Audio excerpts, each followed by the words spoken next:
মানবিকের বিষয়গুলো মুখস্থ করতে করতে আর বিরক্ত আমি ভাই, একদম মুখস্থ মানে যা আছে সব মুখস্থ, ঠাডা মুখস্থ। সব কিছু মুখস্থ করলেই হয় না।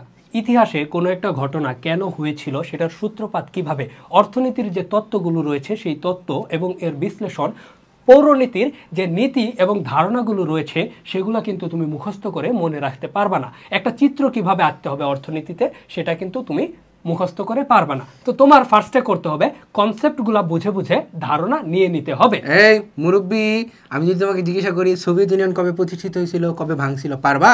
না। মুখস্থ যদি নাই থাকে, কিছু কিছু বিষয় আছে, ও যেমন বললো যে মুখস্থ করতে হবে বা বুঝে বুঝে পড়তে হবে, আবার কিছু কিছু বিষয় আছে একদম ঠাড়া মুখস্থ আসলেই করতে হবে। যেমন সাল, সূত্র, নাম। আমি কথার কথা ধরে নিলাম যে বাংলাদেশের চিত্র আঁকলাম আমি এরকম ত্রিভুজ আকার, হবে? হবে না। আবার বাংলাদেশের ম্যাপের মধ্যে মনে করো যে বিষয়গুলো আছে, কোন শহর কোন জায়গায়, সেটাও তোমাকে মুখস্থের মাধ্যমেই জানতে হবে। তাই এই যে তোমার দুইটা বিষয় আছে, সেই দুইটা বিষয়ের সাথে আমরা এগ্রি না করলেও আমরা একটা বিষয়ে কিন্তু একদম এগ্রি করি, সেটা হচ্ছে চর্চা করা।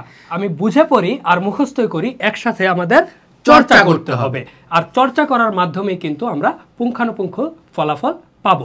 তাই একটা বিষয় বলি, একদম শুরুতে আমাদের কি করতে হবে? বুঝে পড়তে হবে, তারপর মুখস্থ করতে হবে এবং একদম শেষে চর্চা করতে হবে।